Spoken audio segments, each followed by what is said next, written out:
الحمد لله رب العالمين وأشهد أن لا إله إلا الله وحده لا شريك له وأشهد أن محمدا عبده ورسوله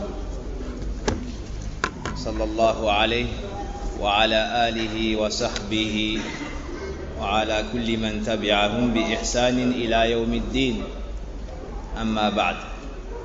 Avant de commencer notre cours et de reprendre l'étude de l'Arba'in al-Nawawiyya de l'imam Yahya ibn Sharafuddin al-Nawawi, on vous annonce la bonne nouvelle de la conversion. On vous annonce la bonne nouvelle de la conversion de notre nouveau frère Martin, qui s'appelle désormais Karim. Il s'est converti aujourd'hui, bihamdillahi azza wa jal. مرحبا به ونسأل الله سبحانه وتعالى أن يثبته ويثبتنا على الإسلام كما نسأل تبارك وتعالى أن يعلمنا ما جهلنا وأن ييسر لنا سبل السلام.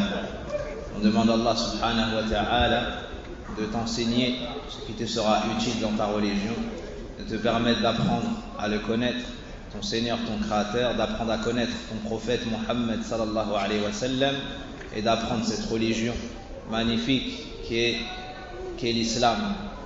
Et on va faire un bref résumé pour expliquer ce qu'est l'islam et que signifie la parole La ilaha illallah Muhammadur Rasulullah, cette parole par laquelle tu es entré dans l'islam aujourd'hui. Donc, pour entrer dans l'islam, la personne fait, comme vous le savez, al-shahad, le témoignage. Et le fait de témoigner, c'est-à-dire prononcer ce que tu as comme croyance dans ton cœur et en informer les gens. Et le sens de la ilaha illallah, c'est nulle divinité ne mérite véritablement d'être adorée si ce n'est Allah. Quand tu dis la ilaha illallah, la parole du monothéisme, en fait, tu renies le droit à l'adoration pour tout autre que Allah. Et après avoir renié et rejeté toutes les fausses divinités, tu reconnais que le seul à mériter l'adoration, c'est Allah subhanahu wa ta'ala.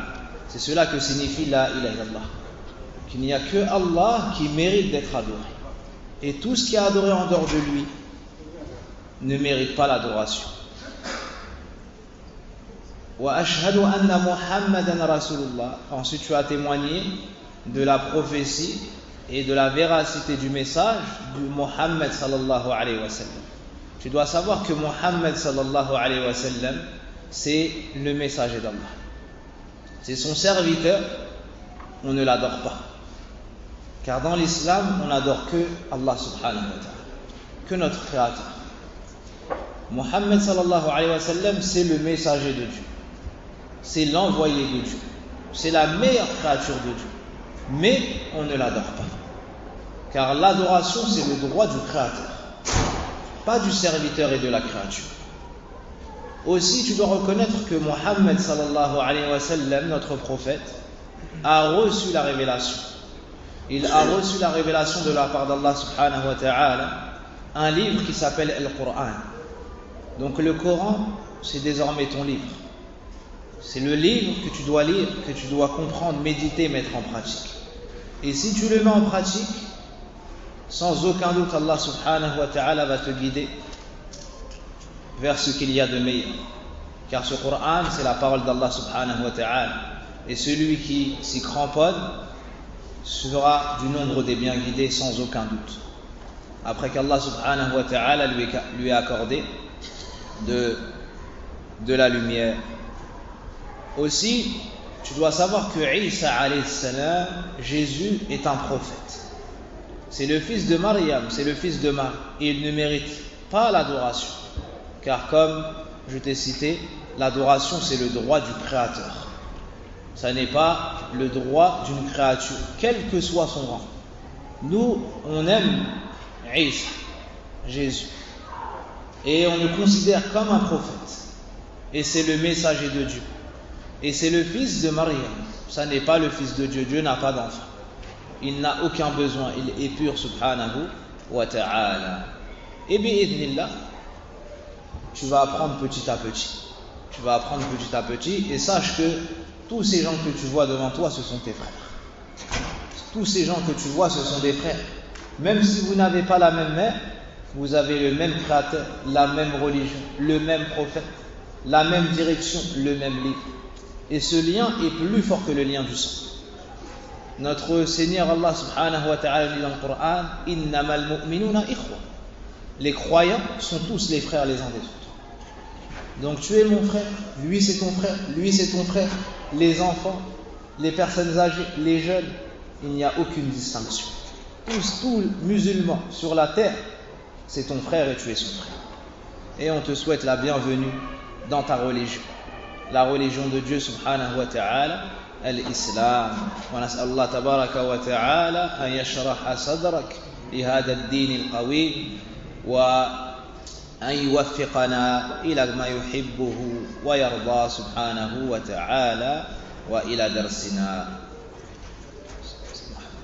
Donc on va reprendre notre cours et tu es la bienvenue quand tu le souhaites dans cette mosquée et dans les autres mosquées. Et sache qu'on étudie notre religion. Ici, tu es la bienvenue pour assister au cours. Et voici un livre pour toi. Akramakallah. Barakallah fik.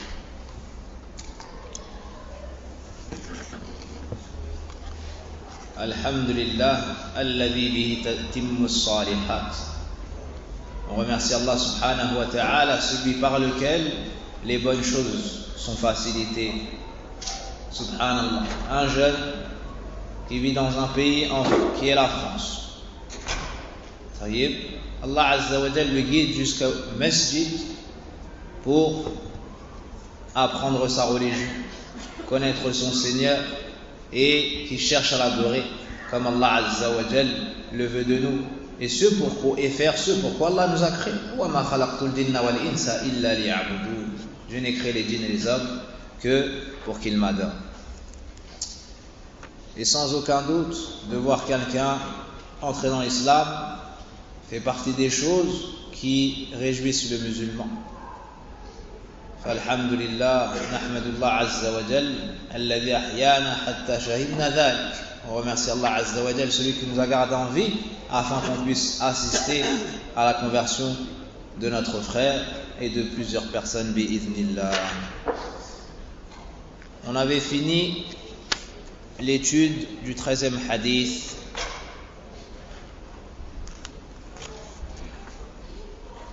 عن أبي هريرة رضي الله عنه قال قال رسول الله صلى الله عليه وسلم non c'était pas celui-ci عن أبي حمزة أنس بن مالك رضي الله عنه خادم رسول الله صلى الله عليه وسلم عن النبي صلى الله عليه وسلم قال لا يؤمن أحدكم حتى يحب لأخيه ما يحب لنفسه.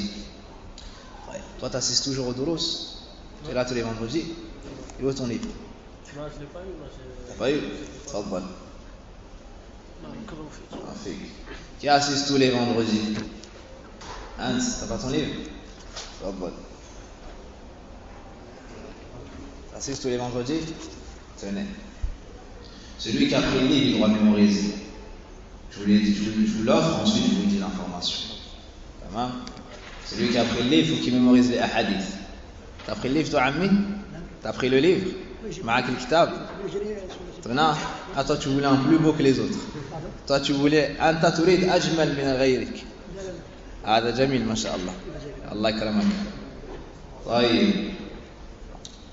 Voilà, ceux qui n'ont pas le livre, à la fin du dars, vous levez la main, ceux qui sont assidus, et on n'aura aucune difficulté à trouver des bienfaisants qui vont vous offrir le livre. Moi, j'ai juste fait le geste, mais c'est les frères de la mosquée, pour pas dire leur nom, qui ont réuni de l'argent pour l'acheter, et ils ne demandent qu'à vous donner le livre afin que vous puissiez avoir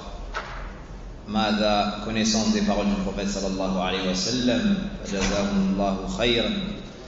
As'Allah subhanahu wa ta'ala an yarfa'a darajatihim fil jannah wa an yubarika fihim fi في دينهم في أموالهم وفي صحتهم وفي ذريتهم. On demande à Allah subhanahu wa ta'ala qu'il accorde la bénédiction à ces gens qui nous aident et qui nous ont offert les livres et qui vous ont offert les livres. On demande à Allah qu'il leur mette la bénédiction dans leur religion, dans leur science, dans leur famille, dans leurs enfants, et qu'il leur donne le bien où qu'ils soient, qu'il élève leur degré au paradis et les préserve du feu de l'enfer. Donc on avait vu dans le 13e hadith que parmi les conditions de la perfection de la foi, aimer pour ton frère ce que tu aimes pour toi-même. Que ce soit un bien religieux, que ce soit un bien dunyawi, terrestre, tu dois aimer pour ton frère ce que tu as aimé pour toi-même. Donc l'imam al-Nawawi rahimahullah ta'ala, après nous avoir expliqué ce qu'est l'islam à travers le deuxième hadith, hadith Jibril, puis nous a montré l'importance des piliers de l'islam dans le troisième hadith. Dans le premier hadith, il nous avait expliqué une des bases de la religion an-niyya. Ensuite, dans ce hadith, il vient nous montrer shartu sihhati kamalil iman, la condition pour que ta foi soit complète. C'est quoi? Ta foi ne sera pas complète tant que tu n'aimeras pas pour tes frères ce que tu as aimé pour toi. La yu'minu ahadukum hatta yuhibba li akhihi ma yuhibbu li nafsihi. On avait expliqué que cela, comme a dit le Hafid ibn Rajab rahimahullah ta'ala, cela ne peut se concrétiser si ce n'est après que ton cœur eût été pur. La purification de ton cœur va faire en sorte que tu vas aimer pour tout le monde le bien. Tu purifies ton cœur de la jalousie, de la haine. C'est ce qui va faire en sorte que tu vas aimer pour les gens ce que tu as aimé pour toi-même.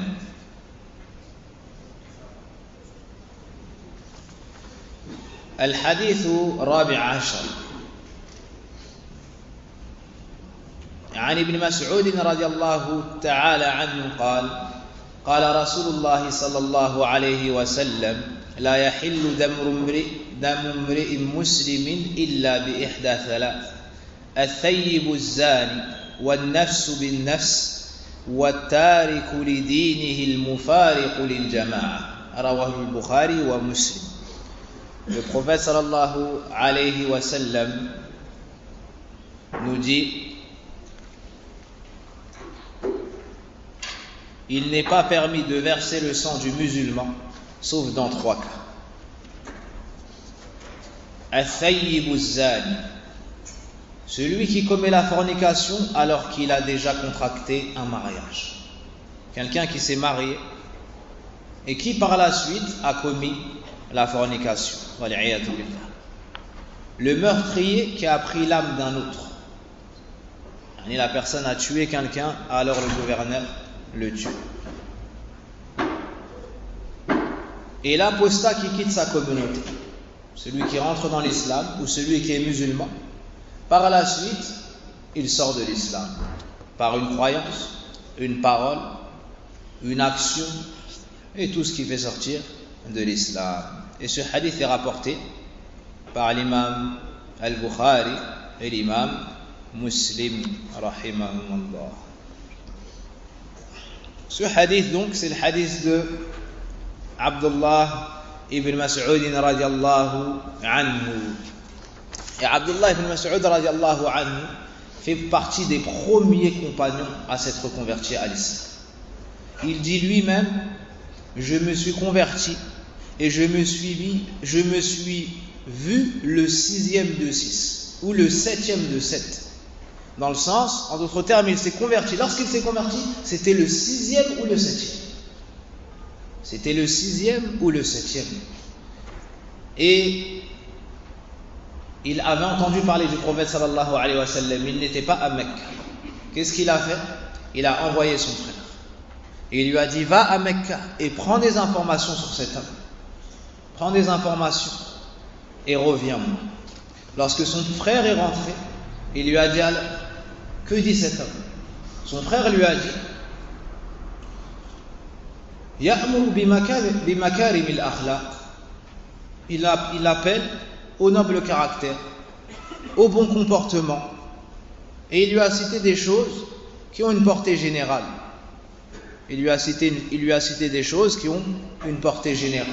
Mais Ibn Mas'ud radiallahu anhu a dit, tu ne m'as pas ramené à ces informations. Donc, il a pris ses provisions, il a pris sa monture et il est parti à Mecca. Et à cette époque, Kuffar Quraysh, tous les gens qui venaient à Mecca, il les arrêtait et il parlait en mal du prophète sallallahu alayhi wa sallam pour le discréditer. Il disait, ne l'écoutez pas, il est majnoun, il a perdu la raison.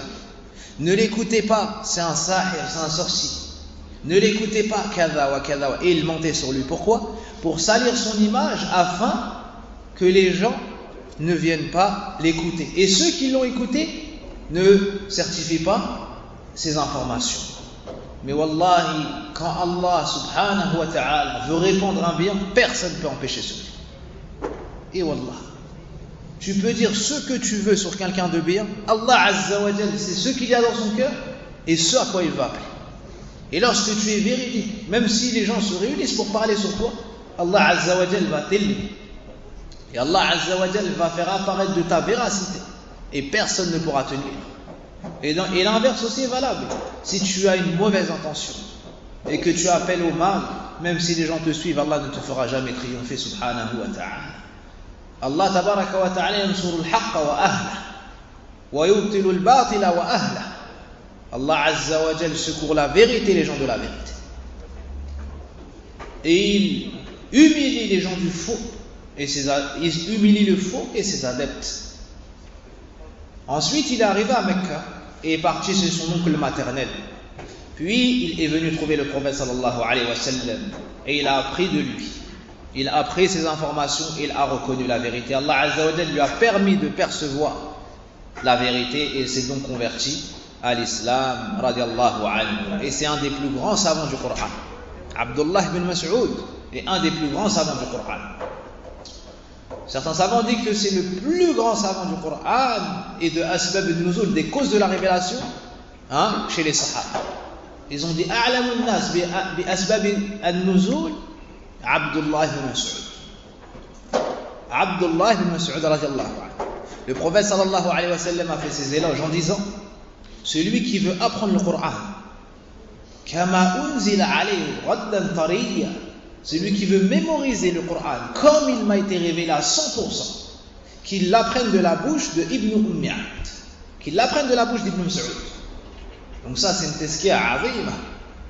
On voit fadilatu Abdullah ibn Mas'ud radiallahu anhu. Et un jour il était sur un arbre et Abdullah ibn Mas'ud était faim. Il était sur un arbre et certains compagnons ont ri lorsqu'ils ont vu que ses jambes étaient très très fines. Alors il leur a dit, le prophète lorsqu'il est venu les a trouvés de la sorte, leur a dit, ma adhakakum, qu'est-ce qui vous a fait rire? Ils lui ont dit, on rit de la mada, du fait que ses jambes sont très très maigres. Alors le prophète sallallahu alayhi wa sallam a dit, Abdullah ibn Mas'ud est plus lourd sur la balance chez Allah que le Messie al-Dajjal. Abdullah ibn Mas'ud athqal عند الله في الميزان من المسيح الدجال. Et d'autres hadiths qui montrent combien Abdullah ibn Mas'ud avait sa place dans l'islam, bel chez les savants de l'islam, et c'est lui qui a dit ni'ma turjuman al-Qur'an Abdullah ibn Abbas. Et c'est lui qui a dit quel bon exégète qui est Abdullah ibn Mas'ud, Abdullah ibn Abbas. Ibn Mas'ud nous dit, si je savais que sur la terre il y a une personne qui connaît l'explication d'un verset que j'ignore et qu'on puisse l'atteindre sur une monture, je voyagerai vers lui. Si au monde j'entends quelqu'un qui a plus de science que moi sur le Coran, je prends ma monture et je voyage vers lui. Ça te montre quoi? Hubbul ilm. Abdullah ibn Mas'ud aimait énormément la science. Abdullah ibn Mas'ud était un grand étudiant. Et malgré cela, mutawadi', il était humble. Parce que pour dire cette parole alors que tu es un grand savant, ça montre que tu es humble et que tu te rabaisses pour prendre la science. Tu te rabaisses pour prendre la science. Contrairement à certaines personnes qui sont ils sont sur le chemin, ils n'ont pas atteint un certain niveau et commencent déjà à s'enorgueillir de prendre la science d'un tel sous prétexte que peut-être qu'il est plus jeune, ou sous prétexte que c'est son ami, ou sous prétexte que, et ainsi de suite. Ou bien, pire encore, peut-être sa nationalité, et ainsi de suite. Là, tu ne deviendras pas quelqu'un parmi les gens, tu ne rentreras pas et ne feras pas partie des gens de science tant que tu ne prendras pas la science, comme on dit les savants, des gens qui sont plus vieux que toi, des gens qui ont ton âge, et même des gens qui sont plus petits que toi, même des gens qui sont plus petits que toi. Et Mujahid ibn Jabr, rahmallahu ta'ala, un des tabi'in, a dit Ithnan la yata'allam abadan. Il y a deux personnes qui vont jamais apprendre la science. Mustahyin wa mustakbir. Celui qui a honte, il est timide, il ne va pas oser poser des questions, il ne va pas oser aller vers la science, s'asseoir dans les assises. Et celui qui est orgueilleux. Wal'iyadu billah. Al-kibr maradun khatirun jiddan. L'orgueil, c'est une des pires maladies, car ça obstrue de toi les chemins qui mènent vers le bien. Ça obstrue les chemins qui mènent au bien. Donc, dans ce hadith, Abdullah ibn Mas'ud radiyallahu anhu nous cite la parole du prophète sallallahu alayhi wa sallam. Il n'est pas permis de verser le sang du musulman, sauf dans 3 cas. Ce hadith, في هذا ذكر الإمام النووي رحمه الله تعالى هذا الحديث بيانا لأصل عظيم وهو عصمة دم المسلم إلا بدليل شرعي. عصمة دم المسلم إلا بدليل شرعي. On a dit que chacun de ces hadiths cités par l'imam al-Nawawi rahimahullah ta'ala représentait une base ou traitait d'une base. Quelle est la base ici? C'est le caractère sacré du musulman. Le caractère sacré du musulman. Son sang, son honneur, son argent. Le musulman tout entier est sacré comme on va citer dans certains textes, insha'Allah ta'ala. فالإسلام يعصم دام المسلم صغرا كبر لو كان من الملوك ولو كان مملوكا. L'islam préserve le sang du musulman, qui que ce soit, et quelle que soit sa notoriété, son rang social, que ce soit un roi ou que ce soit un esclave. Il n'y a pas de différence concernant le caractère sacré de la personne. Et le musulman, on a vu ce que c'était le musulman dans le 2e hadith et dans le 3e hadith. Le prophète sallallahu alayhi wa sallam nous a expliqué ce qu'est l'islam. L'islam an tashhada an la ilaha illallah wa anna Muhammad rasulullah wa tuqima as-salah wa tu'ti az-zakat wa tasuma ramadan wa tahujja al-bayt in istata'ta ilayhi sabila. Donc le musulman c'est qui? Le musulman man shahida lillahi bil wahdaniyyah wa li nabiyhi bir risalah waltazama bidhalik. Le musulman c'est qui? C'est celui qui a reconnu l'unicité d'Allah subhanahu wa ta'ala et qui a témoigné de cela, qui a reconnu la prophétie de Muhammad sallallahu alayhi wa sallam et son message et a témoigné de cela. Puis il s'en est tenu à cette voie. Il s'en est tenu à cette voie, c'est-à-dire la prière et ce qui s'ensuit. هذا هو المسلم. Dans le 3e hadith, l'imam al-Nawawi rahimahullah ta'ala nous a montré l'importance des piliers, ou bien l'importance de ce qui avait été cité dans le hadith d'Ibrahim, et que ce sont des piliers, et ce sur quoi repose l'islam, et que l'islam c'est à l'image d'une grande maison, et d'une grande citadelle qui préserve toute personne entrant dans cette citadelle. Puis il a cité certains hadiths qui nous montrent la beauté de l'islam, puis il nous a montré la condition pour que ton islam et ta foi soient parfaites dans le 13e hadith, qui est le fait d'aimer pour tes frères ce que tu aimes pour toi-même. Et ici, dans le 14e hadith, umirtu an uqatila an-nas, ou bien avant cela, umirtu an uqatila an-nas hatta yashhadu an la ilaha illallah, dans ce hadith, d'accord, nous avait montré que le prophète sallallahu alayhi wa sallam a reçu l'ordre de combattre les gens jusqu'à ce qu'ils rentrent dans l'islam. Mais souvenez-vous qu'à la fin du hadith, le prophète sallallahu alayhi wa sallam a dit illa bihaqqil islam wa hisabum ala Allah ta'ala. Le hadith était أمرت أن أقاتل الناس حتى يشهدوا أن لا إله إلا الله وأن محمد رسول الله ويقيموا الصلاة ويؤتوا الزكاة فإذا فعلوا ذلك عصموا مني دماءهم وأموالهم إلا بحق الإسلام. فجاء الإمام النووي رحمه الله تعالى مع سعة فقهه بهذا الحديث ليبين ما هو حق الإسلام. Donc l'imam al-Nawawi, après nous avoir cité le hadith où le prophète sallallahu alayhi wa sallam nous a dit il m'a été commandé de combattre les gens jusqu'à ce qu'ils témoignent de la ilaha illallah et que Mohammed est le messager d'Allah, d'accomplir la prière, de s'acquitter de l'aumône légale. S'ils font cela, ils auront préservé de moi leur sang et leurs biens, sauf des droits de l'islam. Sauf des droits de l'islam. L'imam al-Nawawi a cité le 14e hadith pour nous montrer que veut dire les droits de l'islam. Quels sont ces droits de l'islam qu'a cité le prophète sallallahu alayhi wa sallam dans ce hadith? On va voir, donc vous étudiez cela dans ce hadith-là. La première chose donc qui ferait que le sang du musulman ne serait plus sacré,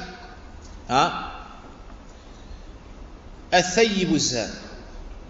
Al-thayyibu zani, celui qui commet l'adultère ou la fornication. L'adultère ou la fornication. Al-thayyib ay al-muhsan. Al-thayyib, ça veut dire al-muhsan.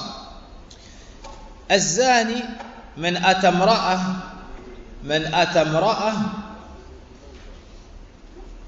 min ghayri wajhin shar'i. Donc al-thayyib, c'est celui qui s'est déjà marié une fois. Al-thayyib, c'est celui qui a déjà contracté un mariage et a consommé le mariage, même s'il l'a consommé qu'une fois. À partir de cet instant, il est thayyib, ay muhsan. Az-zani, la fornication signifie le fait d'avoir des rapports avec une femme sans que cette femme ne nous soit permise par Allah Azza wa Jalla. Tayyib. Donc de manière illicite. Tayyib. Donc, que signifie maintenant al-thayyibu zani? C'est une personne qui s'est mariée avec une femme. Il s'est marié dans les règles.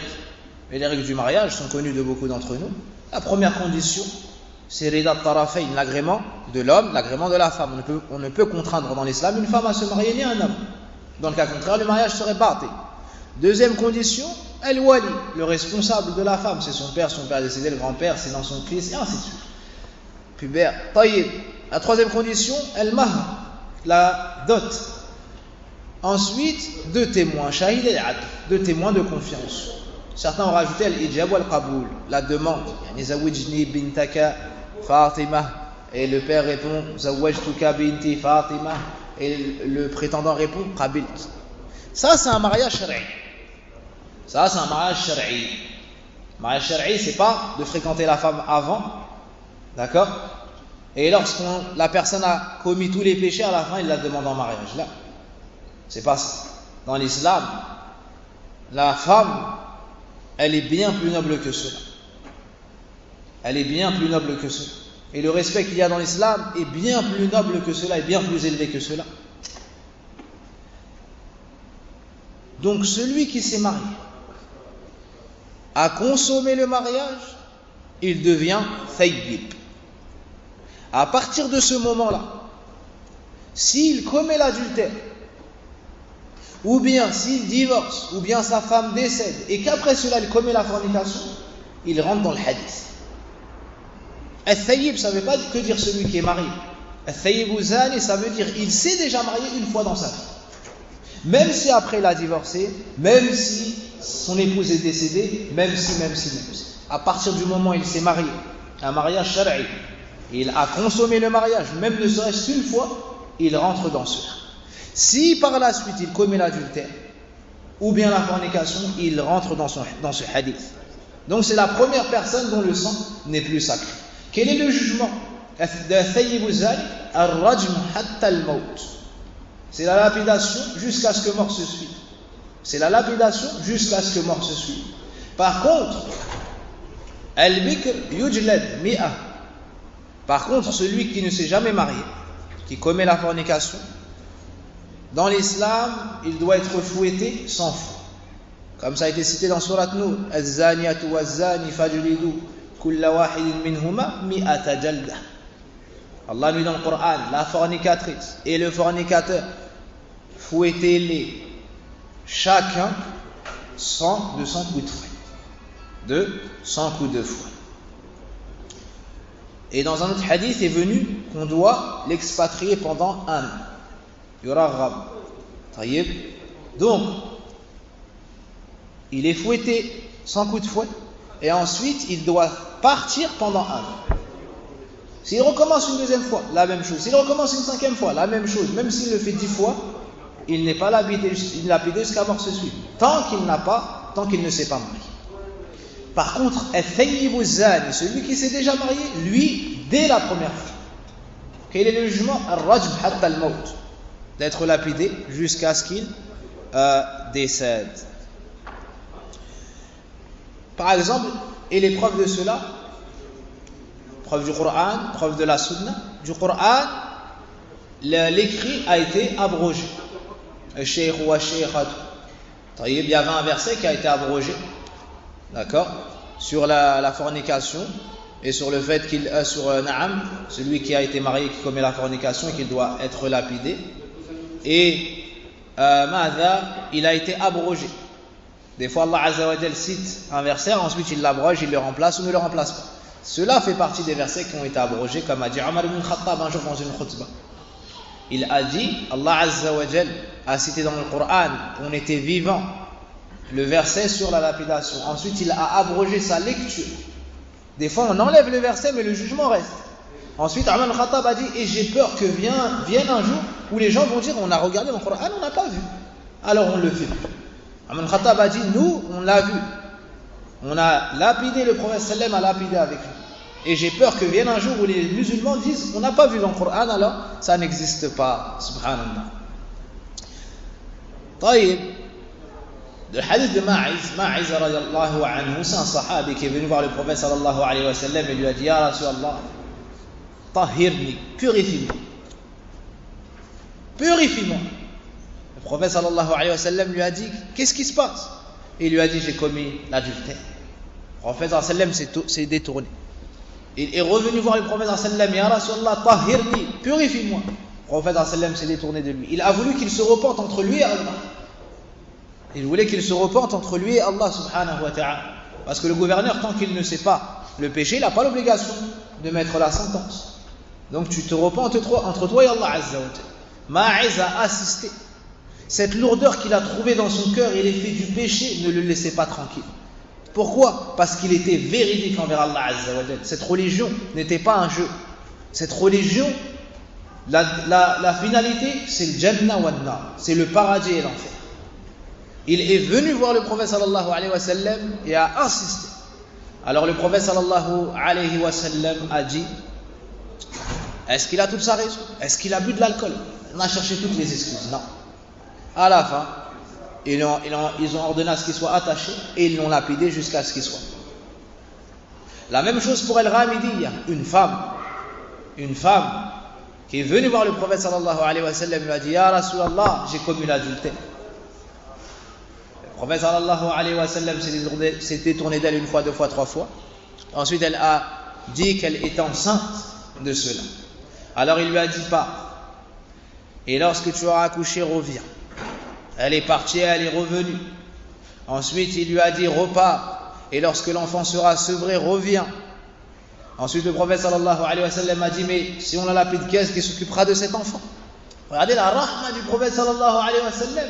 Pourtant, elle a commis un grand péché.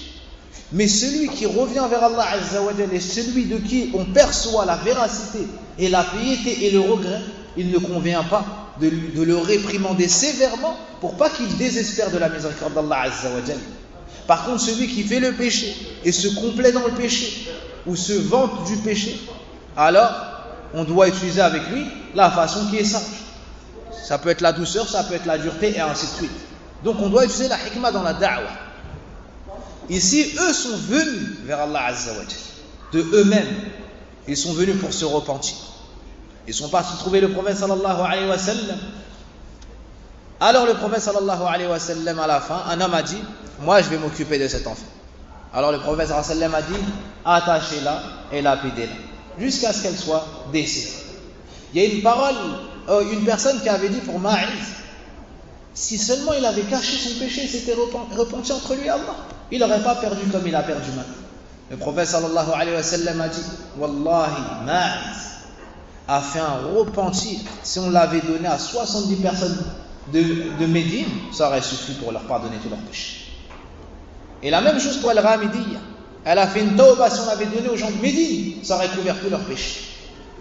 Et c'est un repentir véridique. C'est un repentir véridique, kama qala an-nabiy sallallahu alayhi wa sallam. Donc, cela nous montre les preuves de ce jugement. Les preuves de ce jugement. Que ce soit un homme ou que ce soit une femme, à partir du moment où elle s'est mariée. Donc, voici le jugement religieux dans l'islam. Celui qui dit, ce jugement-là, c'est de la barbarie. Ce jugement-là, il parle sur les lois d'Allah Azza wa Jalla. Celui qui déteste une lettre du Coran, celui qui déteste une seule chose avec laquelle est venu le prophète sallallahu alayhi wa sallam, faqad irtadda anil islam. Il sort de l'islam. Celui qui, par exemple, il se moque du siwak. Le siwak, le bâton d'araque. Il dit, c'est quoi ça, le siwak? On se frotte les dents avec le siwak. Le prophète sallallahu alayhi wa sallam, pourquoi il faisait juste ça? Tu te moques ou tu détestes? La personne, elle sort de l'islam.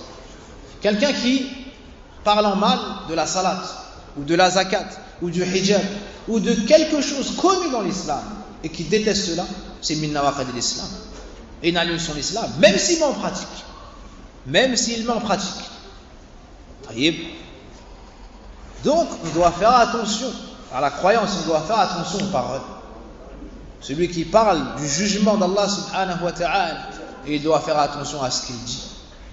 Et Allah Azza wa Jalla est a'lam wa ahkam. Allah est plus sage et plus savant que ses serviteurs. Ala ya'lamu man khalaqa wa huwa al-latif al-khabir. Allah dit dans le Coran, est-ce qu'il ne va pas savoir les choses alors que c'est lui qui est al-latif, c'est celui qui sait les choses subtiles. Al-khabir, c'est celui qui est parfaitement informé. Wallahu ya'lamu wa antum la ta'lamun. Et il nous dit dans un autre verset, Allah sait et vous ne savez pas. Donc si tu vois un manquement, sache que ce manquement-là vient de toi, il ne vient pas du din. Si tu ne comprends pas une chose, sache que c'est un manquement de ta part et pas un manquement du din. Le din est complet. Allah nous dit dans le Coran que cette religion est complète. Donc on doit faire attention. Et sans aucun doute, on vit dans ce pays. Et ils essaient de nous faire percevoir les choses bien comme étant mauvaises et les choses mauvaises comme étant bonnes et ainsi de suite. Et ils disent que la personne est libre et que l'homme peut aller avec les hommes qu'elle souhaite, que la femme peut aller avec, les femmes peuvent aller avec les hommes et les hommes peuvent choisir les femmes sans se marier et ainsi de suite. Hada fasadun ghalid wallah. Ça c'est la destruction de l'ansab, des liens de parenté. Ça fausse l'héritage, ça ramène les maladies, ça ramène toutes sortes de maladies à cause de leurs péchés. Regardez ce qui s'est répandu au monde. Ce qui s'est répandu au monde, c'est quoi la cause? Az-zina, c'est la fornication. La deuxième chose que le prophète sallallahu alayhi wa sallam a cité, qui fait que le caractère sacré du musulman s'enlève, an-nafsu bin-nafs, c'est-à-dire al-qisas. Al-qisas, c'est la loi du talion. Si la personne tue quelqu'un, on a le droit de tuer cette personne. C'est-à-dire le gouverneur peut ordonner à ce que cette personne, lui aussi, on lui prenne son âme, tout comme il a pris l'âme d'une personne. إذن يقتل قصاصا قال الله سبحانه وتعالى يا أيها الذين آمنوا كتب عليكم القصاص في القتلى. Allah dit dans le Coran, on a écrit la loi du talion pour le meurtre. Pour le meurtre. D'accord? Donc celui qui ôte la vie à quelqu'un, on a le droit de lui ôter la vie. D'accord? Mais c'est pas toi ou moi, ça c'est après l'ordre du gouverneur. C'est pas l'anarchie. Naam. Et chez les juifs, on était obligé de faire al-qisas. Donc si tu tuais quelqu'un, la famille de la personne n'avait pas le choix. Donc on te tuait directement. Chez les chrétiens, tu es obligé de pardonner. Et dans l'islam, c'est le juste milieu.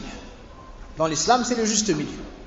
On vient voir la famille du défunt et on lui expose la situation. Et c'est eux qui choisissent.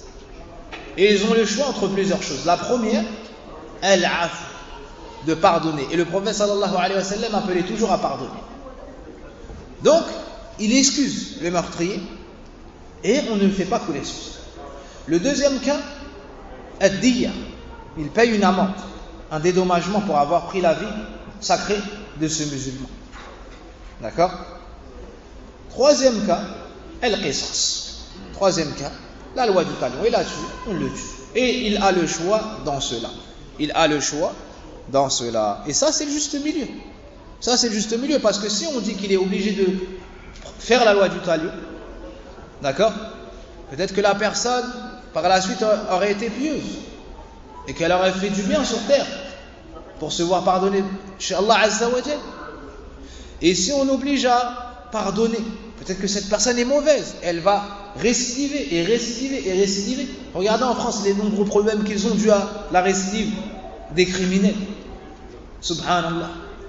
Les gens font du haram et du haram, ils savent qu'ils vont aller en prison 5 ans, on va leur enlever 2 ans, ils vont ressortir dans 3 ans. Donc ils disent ça vaut le coup. Ils disent que ça vaut le coup, parce que c'est les lois faites des hommes, de la part des hommes. Amma dans les lois d'Allah Azza wa Jal, il y a la justice totale et la droiture. Wa tammat kalimatu rabbika sidqan wa adla.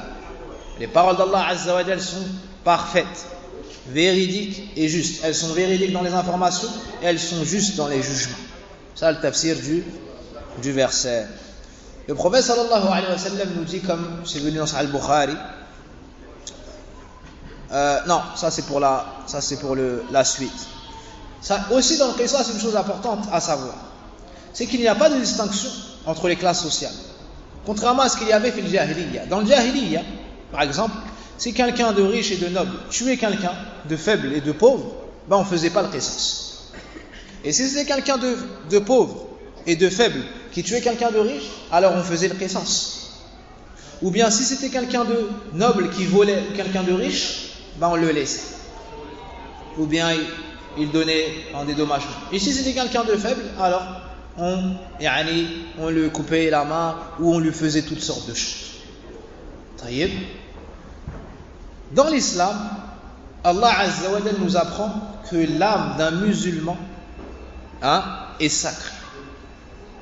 Quel que soit ce musulman, quelle que soit sa couleur, quel que soit son âge, quelle que soit sa classe sociale, si quelqu'un de noble tue quelqu'un de faible et d'une minorité sociale, alors il peut y avoir le qisas. C'est pas parce qu'il est noble qu'il pourra ne pas recevoir le qisas. Parce qu'Allah Azza wa Jal nous a rendus égaux. Et la distinction ne se fera que par at-taqwa. Inna akramakum indallahi man atqakum. Le plus noble auprès d'Allah d'entre vous est le plus pieux. Donc il n'y a qu'avec tes adorations que tu peux t'élever au-dessus des autres. Wastabiqul khayrat. Et concurrencez-vous dans le bien. Ça c'est une bonne chose. Par contre, avec ta couleur, avec ton argent, avec ton nom de famille, non. Dans l'islam, il n'y a pas cela. Dans l'islam, il n'y a pas cela. Et celui qui trouve encore ces traces dans son cœur, qu'il sache qu'il est malade et qu'il doit se soigner. Et qu'il doit se soigner. Et il ne doit aimer les gens que pour Allah subhanahu wa ta'ala. Que parce qu'ils ont dit la ilaha illallah Muhammadur Rasulullah. Et c'est à cela qu'Allah nous appelle et on nous montre ici dans ce hadith qu'il n'y a pas de différence. Celui qui tue a pris la vie sacrée du musulman, il pourra perdre sa vie qui avant cela était sacrée. Taïb, si un homme tue une femme, est-ce qu'on tue l'homme pour la femme ou pas? Même si il a tué une femme. Dans la jahiliya, si un homme tue une femme, c'est pas grave. Parce que les femmes chez eux n'avaient pas plus de valeur que le bétail et autres. Ils se marient avec les femmes, des fois sans dot. Ils n'avaient pas de limite. Ils avaient droit à un nombre de femmes incalculable. Et lorsque le mari mourait, on héritait de son épouse. C'était dans l'héritage, comme son argent et ses bêtes. Mais dans l'islam, il n'y a pas cela. la femme a été honorée, élevée, purifiée de tout ce qui pouvait nuire à son honneur. Falhamdulillah, ala ni'matil islam. Donc, Jamahiru ahli al-ilm, la plupart des savants disent que si l'homme tue une femme, aussi, il reçoit le qisas. Et il y a une minorité de savants qui disent que non. Ils disent non, on ne tue pas un homme pour une femme.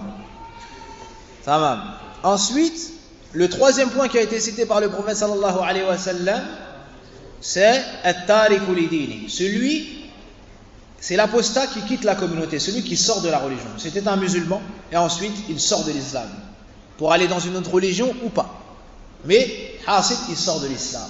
Ça, c'est ce qu'on appelle al-murtad. C'est l'apostat, celui qui a apostasé. Donc, le prophète sallallahu alayhi wa sallam dans ce hadith nous dit, l'apostat qui a quitté la communauté. Qu'est-ce qu'on entend par la communauté? La communauté de l'islam.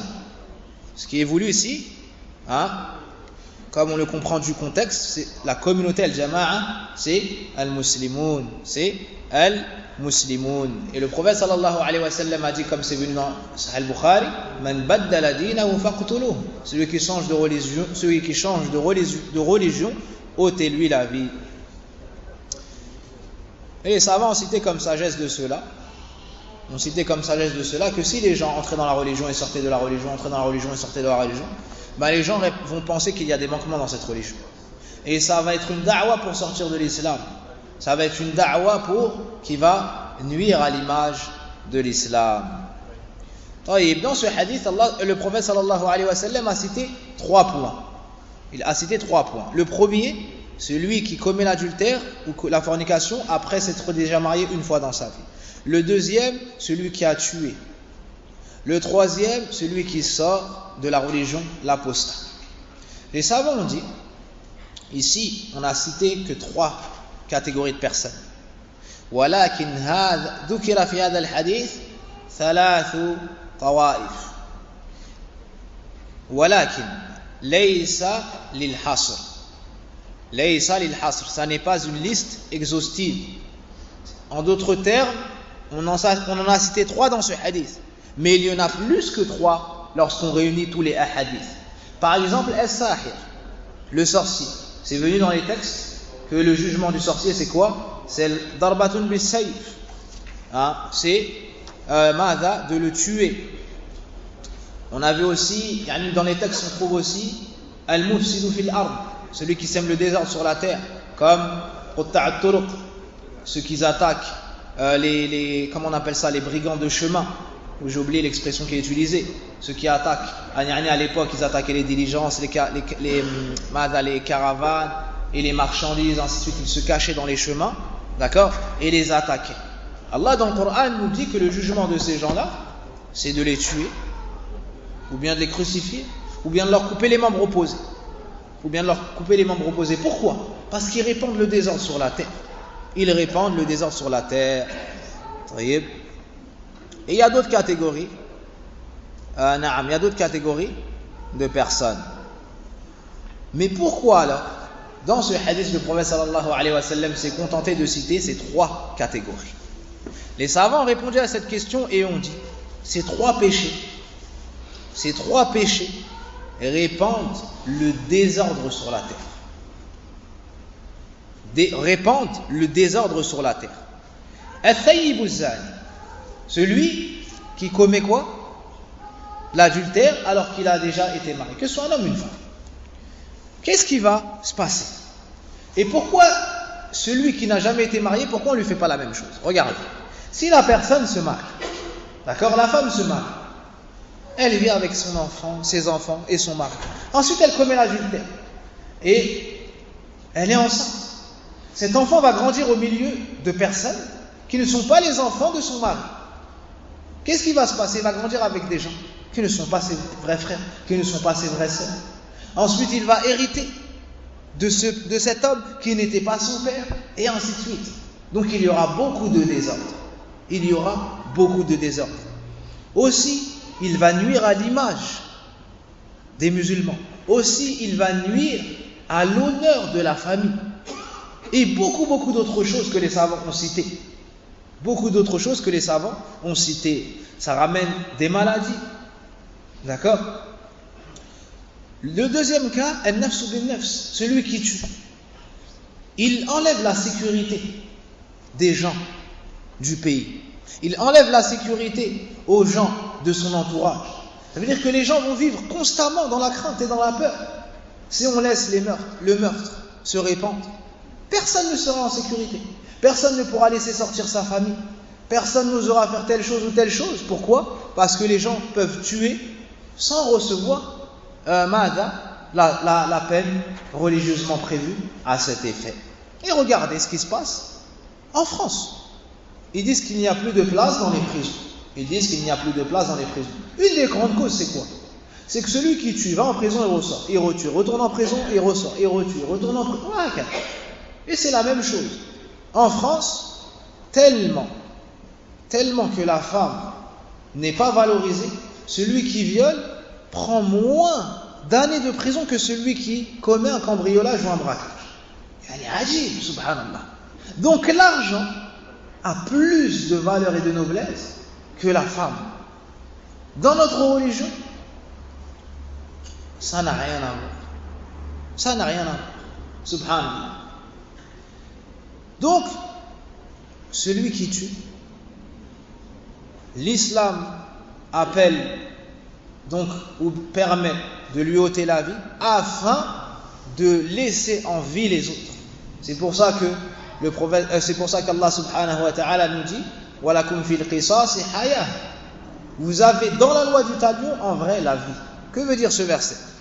En tuant une personne qui est meurtrière, on va garder en vie le reste. Mais si on le laisse lui en vie, il va tuer les gens et il va répandre le désordre sur la terre. Mais en ôtant une vie, on a préservé la vie du pays. En ôtant une vie, on a préservé la vie du pays. La troisième chose, c'est celui qui sort de la religion. Il répand le désordre sur la terre. Pourquoi? Parce que ça va appeler les gens à aller dans des religions qui ne sont pas agréées par Allah subhanahu wa ta'ala. Puis ils vont mourir sur cela. Et yawm al-qiyamah, ils vont rentrer dans le plus grand châtiment et vont finir en enfer éternellement. Et ça, c'est le mal par excellence. Donc c'est pour cela qu'on a cité ces trois catégories de personnes, bien qu'en vrai, comme on a cité, il y a plus que ces trois catégories de personnes qui reçoivent dans l'islam la peine de mort. Qui reçoivent dans l'islam la peine de mort. Le prophète sallallahu alayhi wa sallam a montré l'importance. أظهر النبي صلى الله عليه وسلم عظمة حرمة المسلم فقال ولحرمة المسلم أعظم من حرمة الكعبة. Subhanallah. Le prophète sallallahu alayhi wa sallam veut nous montrer combien le musulman est sacré auprès d'Allah tabaraka wa ta'ala. Et il nous dit le caractère sacré du musulman est plus immense chez Allah que la Kaaba. Le musulman, un seul musulman, est plus sacré que Al-Kaaba al-Musharraf, que la Kaaba. Que la Kaaba. La Kaaba, elle se construit, elle se répare, et on peut la détruire et la remettre, et ainsi de suite. Mais le musulman, si tu lui enlèves son âme, est-ce que tu peux lui rendre? Oui ou non? Là, tu ne peux pas lui rendre. Tu ne peux pas lui rendre. Et tu ne pourras pas revenir en arrière. Et son âme reviendra que après qu'on ait soufflé dans la trompe, une deuxième fois ou une troisième fois. Le prophète sallallahu alayhi wa sallam dans un autre hadith nous montre la valeur du musulman, son caractère sacré, que ce soit son sang, son honneur ou son argent. Il a choisi pour cela un des jours les plus immenses dans l'année, Yawmul Hajj, Yawmul Eid. Yawmul Eid, alors qu'il faisait la khutbah, قال لصحابته الكرام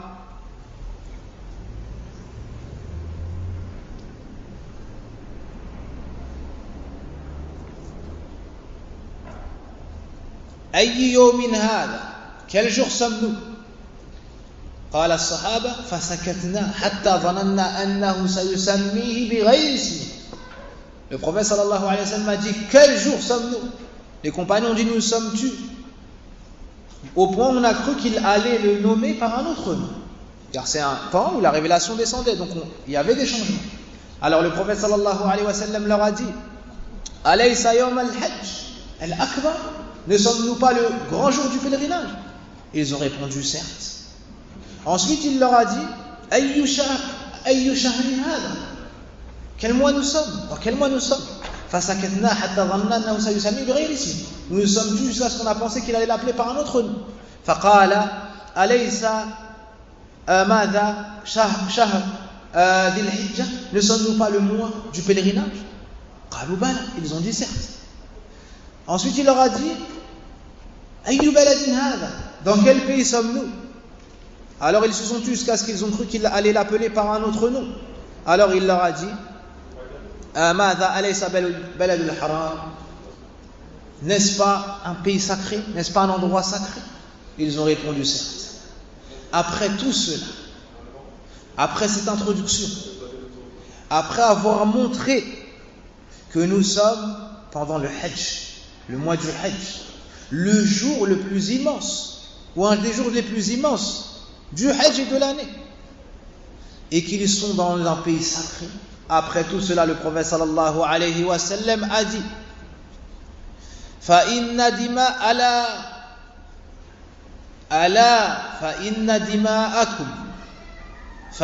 دِمَاءَكُمْ وَأَمْوَالَكُمْ وَأَعْرَاضَكُمْ حَرَامٌ عَلَيْكُمْ كَيَوْمِكُمْ هَذَا في شهركم هذا في بلدكم هذا ألا هل بلغت فليبلغ الشاهد الغائب.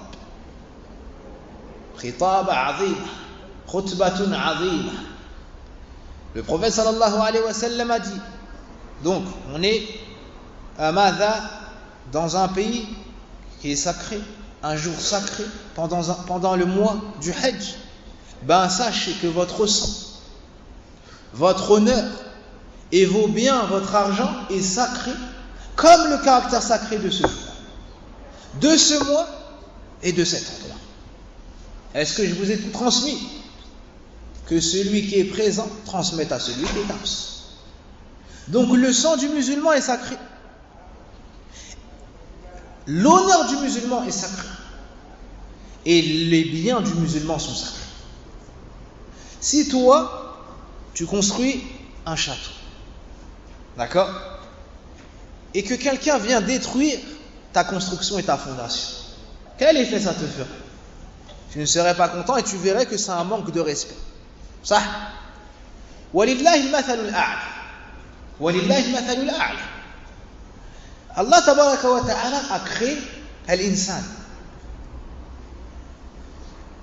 Il l'a mis sous la meilleure apparence. خلقه وسواه. Il l'a créé, il l'a façonné et il l'a dessiné de la plus belle apparence. Ensuite, toi tu viens et tu le tues et tu lui ôtes son âme. Est-ce que ça, c'est pas un manque de respect envers Allah Azza wa Jal? Alors qu'Allah avait fixé des limites, tu les as outrepassées. Donc ça, c'est un manque de respect envers Allah Azza wa Jal, le fait de dépasser les limites en ôtant l'âme sacrée et qu'il a rendue sacrée.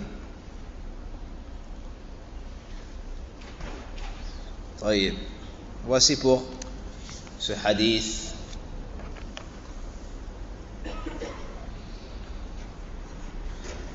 Il y a ce qu'on appelle ad-daruriyatul khams. Ad-daruriyatul khams, ou bien le khamsa, c'est 5 choses pour lesquelles l'islam est venu avec des règles. Ces 5 choses-là, l'islam est venu avec des règles pour les protéger. 5 choses. La première chose, hifdhuddin, protéger la religion. La deuxième chose, hifdhun nafs, protéger l'âme des gens, la vie. La troisième chose, hifdhul ird, protéger l'honneur des gens. La quatrième chose, hifdhul aql, protéger la raison. Protéger la raison. La cinquième chose, ماذا؟ حفظ النسل. لا، النسل avec العرق. طيب، الدين، العقل، النفس, الدين et المال, l'argent. D'accord? La religion, la raison, l'honneur, l'argent et les biens. L'argent. Tout ce qui est venu comme règle dans l'islam, c'est pour protéger une de ces 5 choses. Par exemple, celui qui sort de l'islam, le prophète sallallahu a dit que c'est la peine de mort. Pour protéger quoi? Pour protéger la religion. On a interdit l'alcool, pour protéger quoi? Pour protéger la raison, l'aql. On a interdit zina, la fornication, et la mixité, et l'intimité entre une femme et un homme, et de rester en privé avec une femme. Pourquoi tout ça? Pour protéger l'honneur. Pour protéger l'honneur. Hein? Si tel homme marche avec la fille de telle personne, est-ce qu'il aura protégé l'honneur de son père et de sa famille? Non. Alors l'islam a interdit de fréquenter des femmes avant le mariage. L'islam a interdit l'alcool parce que la personne perd la raison et commet toutes sortes de turpitudes par la suite. On a interdit le vol et on a mis comme jugement que celui qui vole dans tel cas et tel cas et tel cas, on lui coupe la main. Pour protéger quoi? L'argent. D'accord? Donc toutes les lois que vous voyez dans l'islam, c'est pour protéger une de ces 5 choses. C'est pour protéger une de ces 5 choses qu'on appelle ad-daruriyatul khamsa.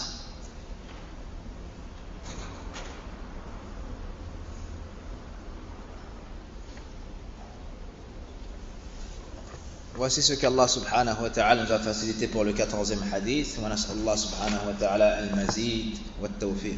Al-hadith al-khamis 'ashar. عن أبي هريرة رضي الله عنه أن رسول الله صلى الله عليه وسلم قال: من كان يؤمن بالله واليوم الآخر فليقل خيرا أو ليصمت ومن كان يؤمن بالله واليوم الآخر فليكرم جاره ومن كان يؤمن بالله واليوم الآخر فليكرم ضيفه رواه البخاري ومسلم. Dans le 15e hadith, l'imam al-Nawawi rahimahullah ta'ala nous cite le hadith de Abu Huraira radiyallahu anhu, dans lequel le prophète sallallahu alayhi wa sallam, ou bien il nous dit, qui rapporte du messager d'Allah sallallahu alayhi wa sallam, que celui qui croit en Allah et au jour dernier, qu'il dise du bien ou qu'il se taise. Juste ce passage du hadith, wallahi law fahimna wa tabbaqna la salimat al-umur wa la ijtama'at kalimatul muslimin ba'da al-'ilm wa ittiba' as-sunnah. Ensuite, que celui qui croit en Allah et au jour dernier soit généreux avec son voisin, et que celui qui croit en Allah et au jour dernier honore son invité. Voici le hadith qu'on étudiera Inch'Allah la semaine prochaine. Et la semaine prochaine, on fera une annonce. On va rajouter un soir dans la semaine bi'idnillah pour al-arba'in nawawiyya. Al-arba'in nawawiyya. Et 2 jours dans la semaine, Inch'Allah, après l'Asr, il y aura un cours qui ne sera pas long sur un autre sujet. ونسأل الله سبحانه وتعالى أن يفقهنا في دينه وأن يعلمنا ما جهلنا وأن يوفقنا إلى ما يحبه ويرضى. اللهم صل وسلم على المبعوث رحمة للعالمين. اللهم احفظنا واحفظ آباءنا وذرياتنا وأزواجنا على الإسلام والهدى وتوفنا وأنت عنا راض. سبحانك اللهم وبحمدك أشهد أن لا إله إلا أنت أستغفرك وأتوب إليك.